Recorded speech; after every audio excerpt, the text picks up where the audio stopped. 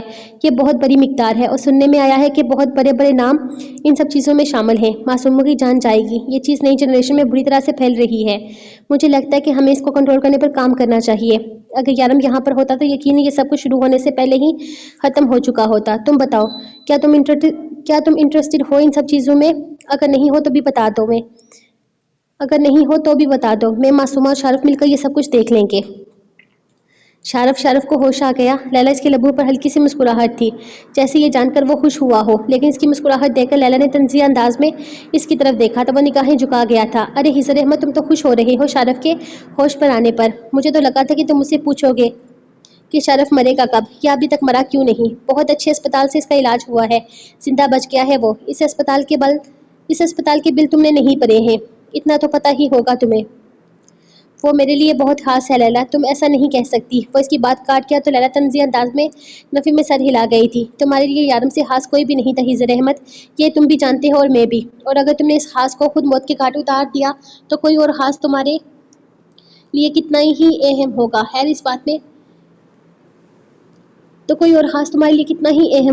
اس بارے میں بات نہیں کرتے۔ تو تم کیا اس معاملے میں ہماری مدد کرو گے؟ میرا مطلب ہے اب دبئی کے ڈون کی ساری پاور تمہارے ہاتھ میں ہے، ہر چیز کو تم ہی سنبھال رہے ہو۔ ایسے میں تمہارے علاوہ اور کسی سے مدد مانگ نہیں سکتی تھی۔ آف کورس لیلا، میں کروں گا۔ میں کیوں نہیں کروں گا؟ یارم کی جگہ اس کا سارا کام میں نے سنبھالنا ہے۔ میں نے دھوکہ صرف یارم کو دیا ہے، یقین کرو میرا مقصد بھی وہی ہے جو یارم کا تھا۔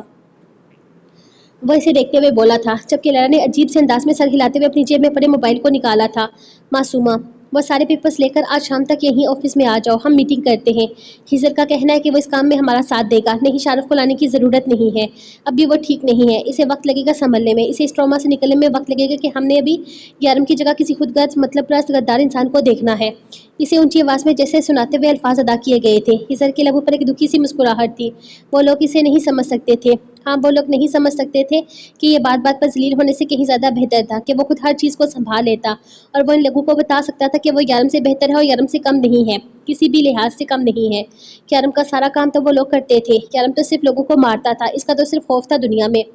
یارم کے پیچھے ہاتھ تھے جو اس کی ہر چیز کو سنبھالتے تھے. جتنا دماغ یارم لگاتا تھا اسے کہیں زیادہ ہیزر لگا سکتا تھا. اس کے پاس اچھا موقع تھا یہ ثابت کرنے کا کہ وہ یارم سے بہتر ڈون بن سکتا ہے، اور وہ کرنے والا تھا. ٹھیک ہے، ہم شام کو آئیں گے ملاقات کرنے کے لیے. وہ ایسے کہتے ہوئے باہر کی طرف جانے لگی تھی. یہاں پر ضروری نہیں ہے لیلا، ہم گھر پر آرام سے بات کر لیتے ہیں. وہ اسے روکنے لگا تھا. ہاں، وہ رکتی ہی نہیں تھی. تقریباً 1 ڈیڑھ مہینے سے ان دونوں میں خاموشی چھائی ہوئی تھی. لیلا نے احتجاج کرنے کی کوشش کی تھی شروع میں، لیکن اس نے صاف الفاظ میں کہہ دیا تھا کہ اگر اس نے اس معاملے میں کچھ بھی کہنے کی کوشش کی تو اس کا انجام بھی اس کی بیٹیاں بھگتیں گی. وہ اس کی بیٹیوں کو اس سے دور کر دے گا. نہ جانے کیا ہوا تھا لیلا کو کہ اسے یقین آ گیا تھا کہ وہ ایسا کر سکتا ہے. ہاں، اگر وہ یارم کو مار سکتا تھا تو وہ کیا ہی نہیں کر سکتا تھا. گھر پر اس معاملے میں وہ بات نہیں ہو سکتی ہیزر احمد، کیونکہ گھر میں تم ایک ظالم جابر شوہر بن کر رہتے ہو جس کے آکے آواز اونچی کرنے پر بھی آکے سے دھمکیاں ملتی ہیں کہ تم میری بیٹیوں کو مجھ سے دور کر دو گے، انہیں کہیں چھپا دو گے، انہیں ایسی جگہ پر چھوڑ دو گے جہاں پر کبھی ان تک پہنچ بھی نہیں پاؤں گی میں. تم پہلے بھی ایسا کر چکے ہو ہیزر احمد، تم دوبارہ بھی کر سکتے ہو. تم یارم کاظمی کو مار چکے ہو، تم اپنی بیٹیوں کو بھی مار سکتے ہو. تم اعتبار کے لائق نہیں ہیزر احمد، اور میں تم پر اعتبار نہیں کر سکتی. ٹھیک ہے، اگر تم نے میٹنگ یہی آفس میں کرنی ہے تو پھر یہاں کیوں، یارم کے آفس میں کرتے ہیں. جب سے یارم مرا ہے اس آفس کو تو بند ہی کر دیا ہے، حالانکہ اس پر بھی اب میری ہی حکومت ہے. تو میٹنگ وہیں پر کریں گے جہاں پر یارم کی اصل حکومت تھی. تم لوگوں کو پتہ چلنا چاہیے کہ اب یارم کی ہر چیز میری ہے. جاؤ تم لوگ شام تک اس کیس کی ساری معلومات لے کر آنا. وہ پرسکون انداز میں بولا تو لیلا نے ایک نظر اسے دیکھا تھا. وہ انہیں وہاں بلا رہا تھا جہاں یارم کا آفس تھا. وہاں صرف یارم کے بہت خاص لوگ آتے جاتے تھے. کسی باہر والے کو وہاں آنے کی اجازت نہیں تھی. وہ یارم کی اصل پہچان تھا. اس جگہ یارم بڑے بڑے فیصلے کرتا تھا. یارم کا پہلا آفس اس نے کبھی نہیں چھوڑا تھا. جب بھی کچھ بڑا ہوتا یا جب کچھ ایسا ہوتا جو سیکرٹلی کرنا ہوتا تو وہ میٹنگ وہیں پر کرواتا تھا. وہ جگہ جہاں لیلا کو اس کی پہچان ملی تھی، وہ جگہ جہاں شارف کو یارم نے اپنا لیفٹ ہینڈ کہا تھا، وہ جگہ جہاں ہیزر اور یارم نے شروعات کی تھی، وہ جگہ بھی اب یارم کی نہ رہی تھی. وہ جگہ بھی اب ہیزر احمد کی تھی. اس کے اندر جیسے درد سا اٹھا تھا. ہر چیز ہیزر احمد کی ہو چکی تھی. یارم کا نام مٹ رہا تھا، اس کی پہچان مٹ رہی تھی. اب ڈون یارم نہیں، ڈون یہ شخص تھا، یہ غدار آدمی جو اپنے دوست کو دھوکہ دے چکا تھا. کتنا مشکل تھا ان سب چیزوں کو قبول کرنا. اور وہ شخص مرتے ہوئے کیا کر گیا تھا. لیلا، مجھے تم پر بھروسہ ہے. وہ غدار صحیح لیکن میرا یار ہے، اس کا ساتھ مت چھوڑنا. اس کی آنکھوں سے آنسو ٹوٹ کر گرا تھا. آفس سے باہر نکلتے ہوئے یارم کی ٹوٹتی سانسوں کے ساتھ وہ الفاظ یاد آ رہے تھے. کتنی آسانی سے وہ شخص کہہ گیا تھا، لیلا، ہیزر نے مجھے دھوکہ دیا ہے لیکن تم اسے دھوکہ مت دینا، تم اس کا ساتھ مت چھوڑنا، تم اسے مت چھوڑنا. وہ تم سے بہت محبت کرتا ہے. وہ بھٹک گیا ہے لیکن اسے بھٹکنے مت دینا. دبئی یارم کاظمی کی پہچان ہے، اسے مٹی مت ہونے دینا. آفس سے باہر قدم نکالتے ہوئے اس نے اپنی گاڑی کی طرف دیکھا تھا. کتنی بے بس ہو گئی تھی وہ. 1 مہینہ پہلے سر اٹھا کر چلتی تھی. اس کی چال میں ایک غرور تھا، لیکن اب 1 مہینے سے جیسے بس سب کچھ ختم ہو گیا تھا. اسے اپنا ہوش نہ رہا تھا. وہ ہیزر احمد کے ساتھ کچھ بھی برا کرنے کے بارے میں سوچتی تو آنکھوں کے سامنے اپنی معصوم سی ننھی سی بچیاں آ جاتی تھی. ہاں، وہ شخص جو اپنے دوست کو دھوکہ دے گیا تھا، وہ اپنی بیٹیوں کے لیے اسے کیا ہی امید کرتی. وہ لیلا تھی. وہ کمزور نہیں تھی لیکن وقت اور حالات نے اسے کمزور کر دیا تھا. اس کی ساری طاقت، سارا دبدبا یارم کے ہونے سے تھا، اور اگر یارم نہیں تھا تو اس کے پاس کچھ بھی نہیں تھا. ہاں، اس بات کا احساس اسے آج ہو چکا تھا. آفس سے نکلتے ہوئے اس کا ارادہ سیدھا ہسپتال جانے کا تھا، لیکن شارف وہاں ٹک کر نہیں بیٹھ رہا تھا. اس کا بس نہیں چل رہا تھا کہ ہیزر کو جان سے مار ڈالے. لیکن لیلا نے اسے سمجھانا چاہا تھا. یہ سب کچھ اتنا آسان نہیں تھا. انہیں صرف ہیزر احمد کے آگے کام نہیں کرنا تھا بلکہ دبئی کو مٹی ہونے سے بچانا تھا. انہوں نے یارم کی پہچان کو بچانا تھا. یہ آسان نہیں تھا لیکن یارم کے بغیر بھی انہیں سروائیو کرنا تھا. انہوں نے یارم کے اتنے سالوں کی محنت کو ضائع نہیں ہونے دینا تھا. انہوں نے ہر قیمت پر یارم کی جگہ کی حفاظت کرنی تھی، چاہے اس کے لیے انہیں کچھ بھی کیوں نہ کرنا پڑے.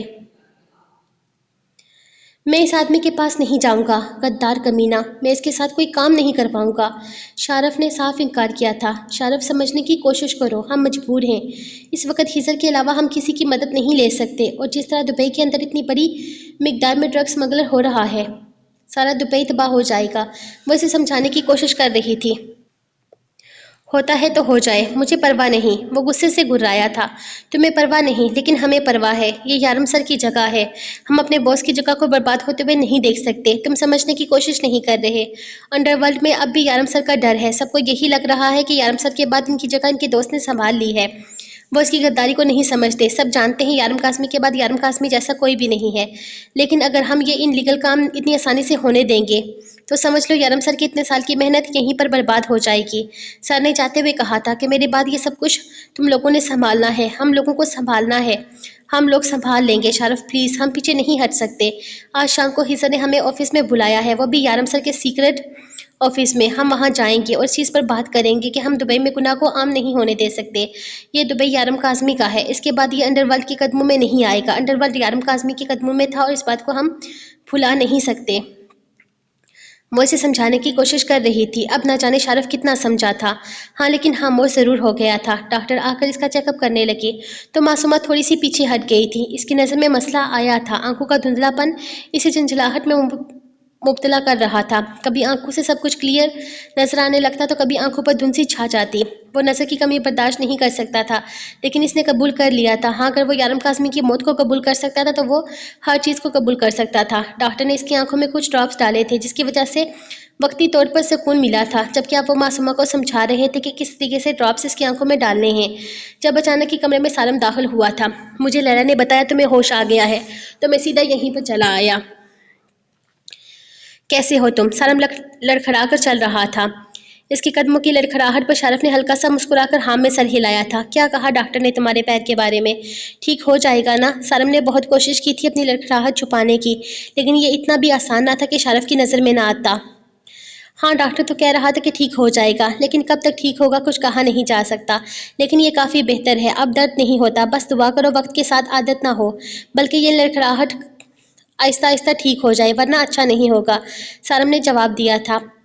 مجھ سے دعائیں مت کرواؤ سالم، میری دعائیں قبول نہیں ہوتی. جب یارم آخری سانسیں لے رہا تھا میں نے رو رو کر دعائیں کی تھی. اس کے لہجے میں تکلیف تھی اور اس تکلیف کی گہرائی کو سالم اچھے سے سمجھتا تھا. لیکن ہم نے اس کے لیے دعائیں تو کرنی ہی ہے نا. ہم گناہ گار لوگوں کی کوئی دعائیں اسے کیا لگیں گی؟ اسے تو ان لوگوں کی دعائیں لگی ہیں جن کے لیے اس نے اپنی زندگی ان کاموں کے نام کر دی تھی. انشاءاللہ سالم. اور بتاؤ کام کیسا چل رہا ہے؟ کام چل رہا ہے الحمدللہ، لیکن اس وقت میرا فوکس صرف اور صرف حضر احمد کے خلاف کوئی ثبوت ڈھونڈنا ہے. حضر احمد ہی سب سے بڑی ہڈی ہے. یہ بیچ سے ہٹے گا تو راگھو تک پہنچیں گے. سننے میں آیا ہے کہ اب انڈر ورلڈ پر راگھو نامی آدمی کا قبضہ ہے. اس شخص نے انڈر ورلڈ پر قبضہ کرنے کے لیے ہی حضر کو اپنے ساتھ ملایا تھا. حضر کو اس نے دبئی دے دیا اور خود وہ انڈر ورلڈ پر حکومت کر رہا ہے. حضر کو فرق نہیں پڑتا کہ انڈر ورلڈ میں کیا ہو رہا ہے. اسے یارم کی کرسی مل چکی ہے، اسے دبئی کی حکومت مل چکی ہے اور چیزیں اس کے لیے معنی نہیں رکھتی. لیکن ہمیں تو حضر سر نے کہا ہے کہ وہ دبئی میں انلیگل ڈرگ سمگلنگ پر ہمارے ساتھ کام کریں گے. معصومہ نے پریشانی سے کہا تھا. تم لوگوں کو اعتبار میں لینے کے لیے شاید وہ کچھ کر رہا ہے لیکن ایک بات یاد رکھنا، حضر کے اوپر بھی بہت بڑا نام ہے، راگھو شری واستوا. اسے کنٹرول کر رہا ہے. اس کے حکم کا غلام ہے وہ، جیسا چاہتا ہے وہی کرتا ہے. خیر یہ ساری باتیں چھوڑو، رویام کیسا ہے؟ سالم نے بات ختم کرتے ہوئے پوچھا تھا. ویڈیو کال پر بات ہوئی تھی میری، اس نے عمرہ کیا ہے ماشاءاللہ سے. درک نے کافی ساری ویڈیوز بھی بھیجی تھی مجھے. وہ اپنی جیب سے موبائل نکالتے ہوئے اسے رویام کی ویڈیوز دکھانے لگی تھی. وہ پری کا ہاتھ میں حرم میں گھوم رہا تھا. پری بہت زیادہ رو رہی تھی فون پر. کہہ رہی تھی کہ بس ایک ہی دعا مانگتا ہے کہ اس کے ماما پاپا واپس آ جائیں. اب اس معصوم بچے کو کون سمجھائے؟ جو لوگ چلے جاتے ہیں وہ کبھی واپس نہیں آتے. معصومہ اپنے آنسو روک نہیں پائی تھی جبکہ شارف کی آنکھوں میں بھی پانی تیرنے لگا تھا. وقت لگے گا اسے لیکن سنبھل جائے گا. درک اور پری سنبھال لیں گے اس کو. سالم کے پاس ایسے اور کچھ تھا ہی نہیں کہنے کے لیے. یہ الفاظ ہی بہت مشکل تھے کہ اس بچے نے اب بنا ماں باپ کے پلنا ہے. سالم کافی دیر ان لوگوں کے ساتھ بیٹھا رہا تھا. تقریباً 1-1.5 گھنٹے کے بعد وہ اٹھ کر گیا تھا کہ لیلا کی کال آ گئی. وہ شارف کو اپنے ساتھ لے کر جا رہی تھی کیونکہ وہ فی الحال اتنا بھی ٹھیک نہیں ہوا تھا کہ اسے اکیلے ہسپتال سے گھر لے کر جایا جا سکتا. اس کے آنے کی خبر ملتے ہی وہ اپنی جگہ سے اٹھتا. وہ معصومہ کے ساتھ ہی اسپتال سے نکلا تھا. لیلا کی گاڑی باہر ہی کھڑی تھی. وہ کیسے سروائیو کرے گا وہ سمجھ نہیں پا رہا تھا. وہ اس آفس میں جا رہا تھا جہاں اسے یارم نہیں ملے گا. یہ تکلیف، یہ درد برداشت سے باہر تھا لیکن وہ برداشت کر رہا تھا. وہ تینوں آج آفس میں بیٹھے تھے. یارم کا آفس، یارم کی سربراہی کرسی، ہر چیز یارم کی یاد دلاتی تھی. اس کمرے کی ہر چیز میں یارم کا وجود نظر آتا تھا. اگر کوئی نظر نہیں آ رہا تھا وہ خود یارم تھا جو ان سے میلوں دور چلا گیا تھا. وہ اتنا فاصلہ بنا چکا تھا کہ اب شاید وہ فاصلہ کبھی ختم ہی نہیں ہو سکتا تھا. ایک انسان کی زندگی سے چلے جانے کے بعد زندگی پر کتنا برا اثر پڑتا ہے یہ انہیں اب سمجھ میں آ رہا تھا۔ کہنے کو روح بھی بہت عزیز تھی انہیں، وہ بھی اس طرح سے دنیا سے چلی جائے گی کسی نے سوچا نہیں تھا، لیکن یارم کے چلے جانے سے وہ بکھر گئے تھے، ٹوٹ گئے تھے۔ یارم کے چلے جانے سے جیسے سب کچھ بچا ہی نہیں تھا، سب کچھ ختم ہو گیا تھا۔ شرف خاموشی سے کرسی کی پشت سے ٹیک لگائے چھت کو دیکھ رہا تھا، ایک عجیب سی گھٹن ہو رہی تھی۔ وہ یہاں رکنا ہی نہیں چاہتا تھا، اگر یارم یہاں نہیں تھا تو اسے بھی یہاں نہیں رکنا تھا۔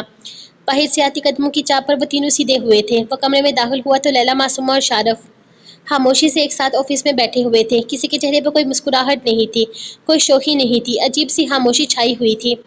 لیلا، کم سے کم تم تو اس معاملے میں کچھ بول سکتی ہو نا، معصومہ نے اچانک لیلا کی طرف دیکھتے ہوئے کہا تھا۔ لیلا نے نگاہیں اٹھا کر اس کی طرف دیکھا، آج پہلی دفعہ اس کی آنکھیں سرخ تھی، جیسے ساری رات رونے کی چگلی کھا رہی ہوں۔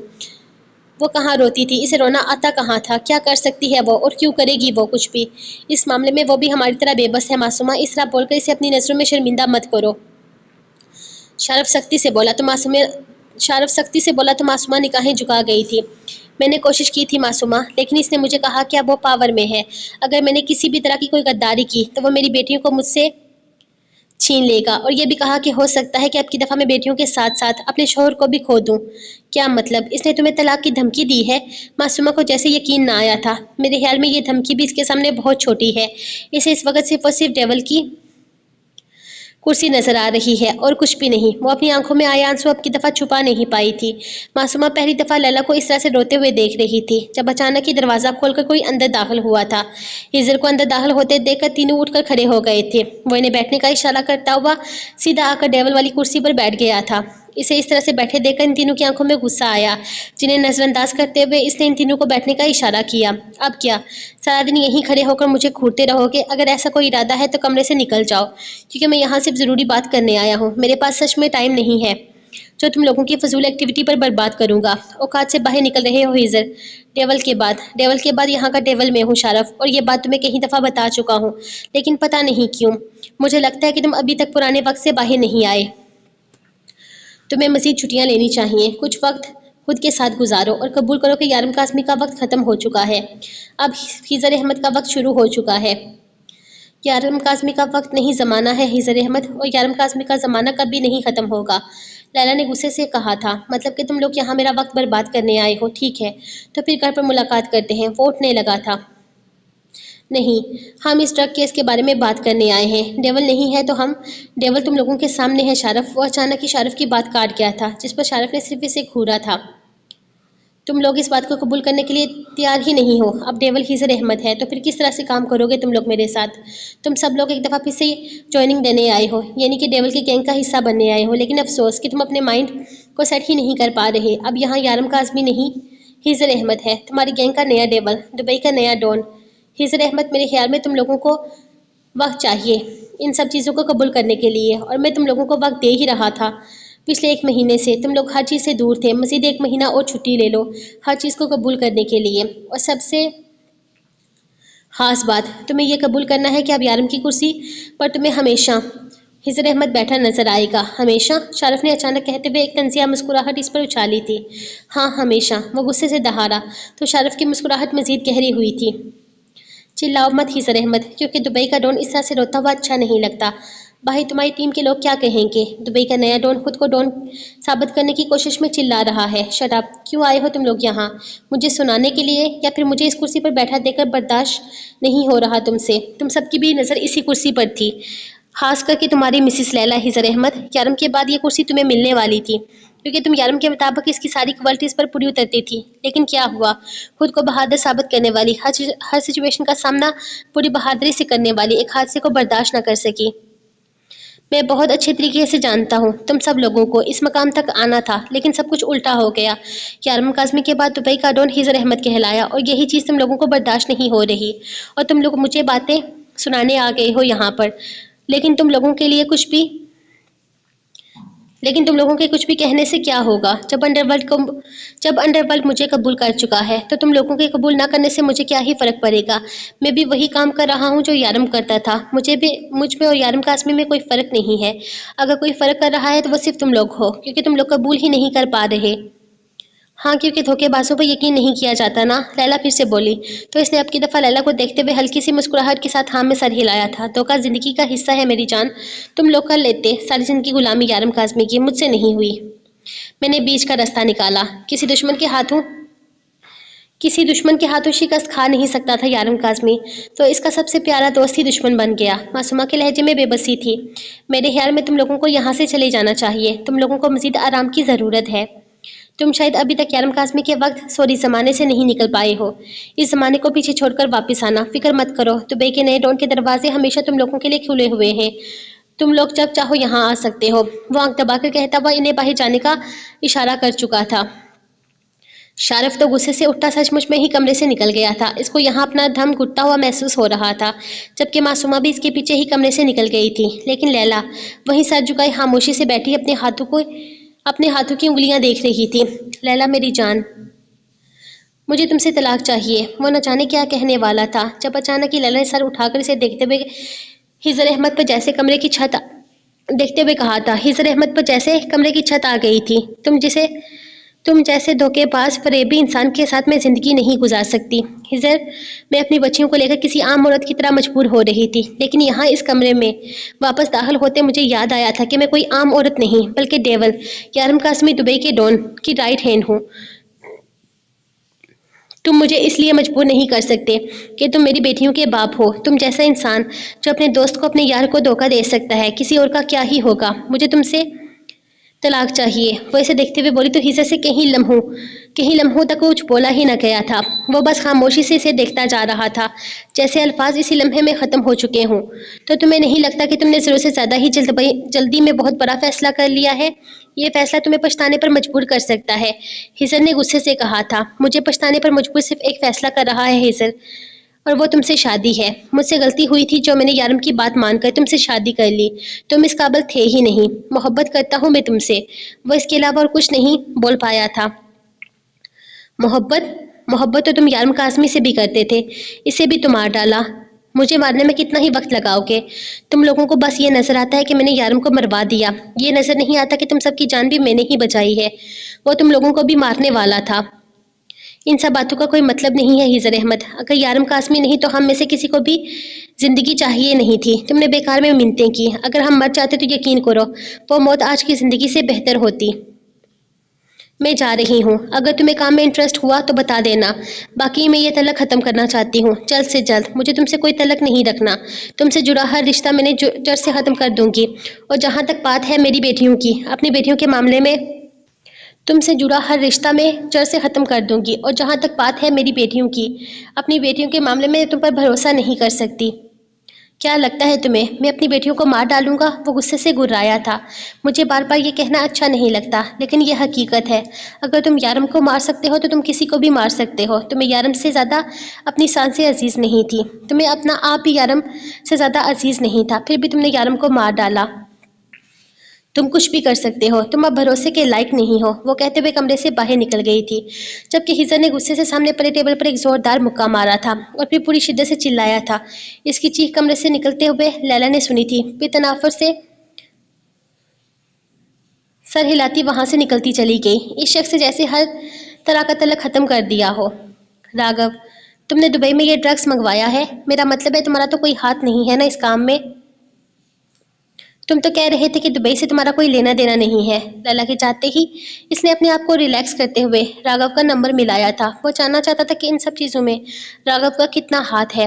ڈرگ کا سارا کاروبار اس کے اندر تھا، تو ایسا کیسے ممکن تھا کہ اتنے بڑے پیمانے پر ڈرگس دبئی منگوایا جا رہا تھا اور اس میں کوئی اس کا ہاتھ نہیں ہو؟ ارے ہاں ہجر، میرے ذہن سے نکل گیا تمہیں بتانا، ہاں میرا ہی سامان ہے، 70 ٹن کے آس پاس ہوگا، وہ آسانی سے دبئی میں آ جانا چاہیے۔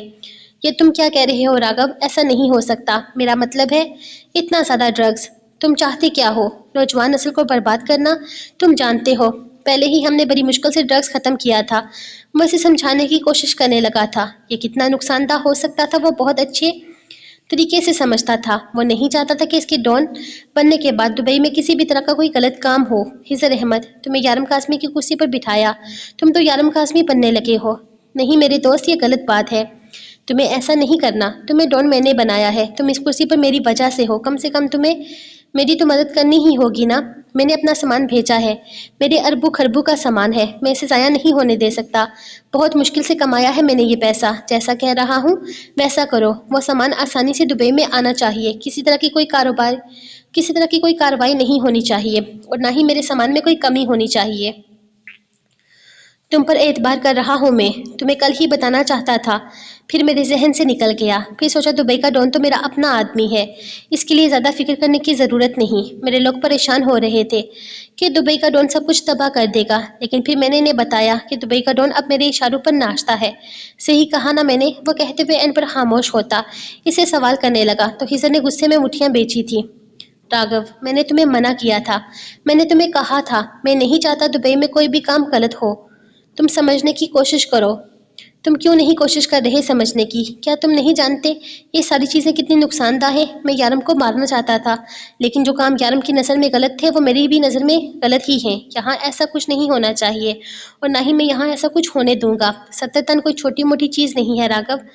اگر میں ہلکی پھلکی تمہاری مدد کر بھی دیتا تو وہ زیادہ سے زیادہ 1-2 من تک ہی ہوتا۔ تم اتنی بڑی مقدار میں ڈرگز لا رہے ہو جو صرف اور صرف دبئی کا نقصان ہے اور کچھ بھی نہیں۔ اگر تم نے مجھے دبئی کا کنگ بنا دیا ہے تو اس کا مطلب یہ نہیں کہ تم دبئی کو لے ڈوبو، اور میں اس کام میں تمہارا ساتھ دوں گا۔ حکومت پتھروں پر نہیں کرنی ہے، میں نے انسانوں پر کرنی ہے۔ وہ غصہ ہونے لگا تھا جبکہ راگھو کافی دیر خاموش رہا تھا۔ اوکے ٹھیک ہے، میں تمہاری بات کو سمجھ رہا ہوں۔ اتنی بڑی اماؤنٹ میں ڈرگ تم وہاں پر انٹر نہیں کروانا چاہتے، ٹھیک ہے، لیکن چھوٹا موٹا تو کروا ہی دو گے۔ دیکھو میری بہت زیادہ محنت لگی ہے اس کام میں نقصان نہیں اٹھا سکتا، اور مت بھولو کہ اگر میں یارم کاظمی کو رستے سے ہٹا سکتا ہوں تو تم بھی میرے لیے کوئی زیادہ بڑا چیلنج نہیں ہو۔ بہتر ہوگا کہ تم میرے لیے فائدہ مند ثابت ہو، نقصان دہ نہیں۔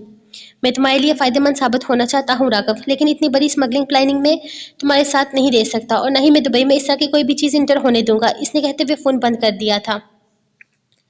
وہ یارم کو غلط سمجھتا تھا، لیکن یارم کے کام کو نہیں۔ یارم نے اس کے ساتھ غلط کیا تھا، جس کے بدلے میں اس نے بھی یارم کے ساتھ دھوکہ کر دیا، لیکن اس کا مطلب یہ نہیں تھا کہ وہ یارم کے بنائے ہوئے اصولوں کو غلط کہتا تھا۔ یارم حق کے لیے آواز اٹھاتا تھا، وہ کچھ غلط نہیں ہونے دیتا تھا۔ اس نے دبئی پر 15 سال حکومت کی تھی، اور اس نے آج تک دبئی میں ایسا کوئی انلیگل کام نہیں ہونے دیا تھا۔ انڈر ورلڈ اس کے اشاروں پر چلتا تھا، اور اب ہیزر نے اسی پوزیشن کو سنبھالنا تھا۔ اس کے لیے یارم غلط تھا، لیکن یارم کے کام کو وہ اپنا کام سمجھتا تھا۔ اس کا بھی مقصد عام لوگوں کی مدد کرنا تھا اور مجرموں کو ان کے انجام تک پہنچانا تھا۔